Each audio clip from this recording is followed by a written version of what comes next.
ಈ ರೀತಿ ಮಾಡೋದು ಇದು ಮೊದಲನೇದು, ಆಶ್ರಯ ಕೊಡ್ತಕ್ಕಂಥದ್ದು. ಎರಡನೇದು ಬೆಳೆ ಅನ್ನ, ಅದಕ್ಕೇನು ಮಾಡಬೇಕು?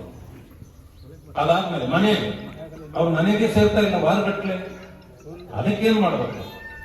ಈ ರೀತಿಯ ಹಂತ ಹಂತವಾಗಿ ತೀರ್ಮಾನ ತಗೊಂಡು ಮಾಡಬೇಕು. ಈಗಾಗಲೇ ನಮ್ಮ ಹಿರಿಯ ಮುಖಂಡರು ಹೇಳಿದ್ರು, ಮಳೆ ಈ ಬಿಸಿಲು ನೋಡ್ತಾ ಇದ್ರೆ ಮಳೆ ಇನ್ನಷ್ಟು ಹೆಚ್ಚಾಗ್ತಕ್ಕಂಥ ಸಂಭವ ಇದೆ ಅಂತ ಅನ್ಸುತ್ತೆ. ಆಮೇಲೆ ಹವಾಮಾನ ವರದಿಯೊಳಗೆ ಸುಮಾರು ಇನ್ನೂ 15 ದಿನಗಳ ಕಾಲ ಮಳೆ ಬರ್ತದೆ ಅಂತ. ಆವಾಗ ಇವರೆಲ್ಲಿ ಹೋಗ್ಬೇಕು?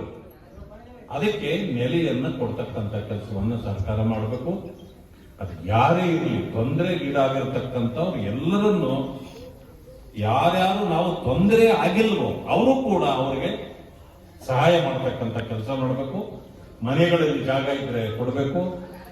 ಈ ರೀತಿ ಮಾಡುವಂತ ಕೆಲಸವನ್ನು ಮಾಡಬೇಕು. ವಿಶೇಷವಾಗಿ ನಾನು ತಮ್ಮಲ್ಲಿ ತಹಸೀಲ್ದಾರರಲ್ಲಿ ಕೇಳ್ತಕ್ಕಂಥದ್ದು, ನಿಮಗೆ ಹಣ ಶಾರ್ಟೇಜ್ ಆದ್ರೆ ನೀವು ಬರೀರಿ, ಆದ್ರೆ ಇರೋ ಹಣನ ನೀವು ಆದೇಶ ಬರಲಿ ಅಂತ ಕಾಯ್ಕೊಳ್ಳಿ.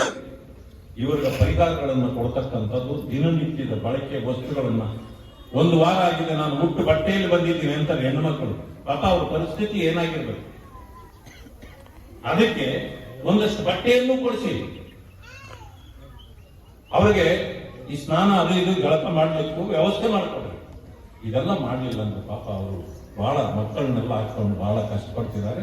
ಇದನ್ನೆಲ್ಲ ಮಾಡಿ ಅವ್ರಿಗೆ ಮನೆ ಕೊಡ್ತಕ್ಕಂಥ ಕೆಲಸವನ್ನು ಕೂಡ ತಾವು ಮಾಡಬೇಕು. ನಾವು ಅಧ್ಯಕ್ಷರು ಮತ್ತೆ ನಮ್ಮ ಮುಖಂಡರಾಗಿರ್ತಕ್ಕಂಥವ್ರು ಎಲ್ಲರೂ ಕೂಡ ನಾವೀಗಾಗಲೇ ಸರ್ಕಾರ ಬರೋದಕ್ಕೆ ಮುಂಚೆನೆ ನಾವು ಬಂದಿದ್ದೇವೆ. ಯಾಕೆಂದ್ರೆ ಏನು ಡ್ಯಾಮೇಜ್ ಆಗಿದೆ ಅನ್ನೋದನ್ನು ನಾವು ಕೂಡ ತಿಳ್ಕೊಂಡು ಸರ್ಕಾರಕ್ಕೆ ಗಮನಕ್ಕೆ ತರಬೇಕು.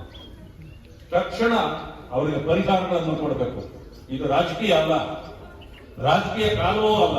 ರಾಜಕೀಯ ಮಾಡಬಾರ್ದು ಯಾರು ಕೂಡ, ನಾವು ಮಾಡೋದಿಲ್ಲ, ಅವರು ಮಾಡಬಾರ್ದು. ಸಮಸ್ಯೆ ಏನಾಗಿದೆಯೋ ಪರಿಹಾರ ಕೊಡ್ತಕ್ಕಂಥ ಕೆಲಸವನ್ನ ಅಷ್ಟೇ ಮಾಡಬೇಕು. ಆ ಕಾರಣದಿಂದ ನಾವು ಒತ್ತಾಯ ಕೂಡ ಮಾಡ್ತೇವೆ. ಶಾಸಕರುಗಳು ನಮಗಿಂತ ಮುಂಚೆ ಬಂದು ನಿಮ್ಮ ಜೊತೆಯಲ್ಲಿ ನಿಂತು ನಿಮ್ಮ ಕಷ್ಟ ಸುಖಗಳನ್ನು ಕೇಳಿ ಸರ್ಕಾರದಿಂದ ಏನು ಪರಿಹಾರ ಸಿಗುತ್ತೋ, ತಹಸೀಲ್ದಾರರೇ ಬನ್ನಿ, ಡಿಸಿ ಅವರೇ ಬನ್ನಿ, ಇದನ್ನು ನೋಡಿ ಅಂತ ಅವ್ರು ಮಾಡಬೇಕಾಗಿದೆ. ಯಾಕೋ ಗೊತ್ತಿಲ್ಲ, ಆದ್ರೆ ಈಗ ಅವ್ರ ಮೇಲೆ ಇವ್ರ ಮೇಲೆ ಹೇಳೋ ಕಾಲ ಅಲ್ಲ. ನಿಮಗೆ ಪರಿಹಾರ ಸಿಕ್ಕಿದ್ರೆ ಸಾಕು, ನಮ್ಗೆ ಸಂತೋಷ ಆಗುತ್ತೆ. ಆ ಕಾರಣದಿಂದ ನಾನು ತಮ್ಮಲ್ಲೆಲ್ಲರಲ್ಲೂ ಮನವಿ ಮಾಡ್ತೇನೆ, ಈ ಅಧಿಕಾರಿಗಳೊಂದಿಗೆ ಸಹಕರಿಸಿ.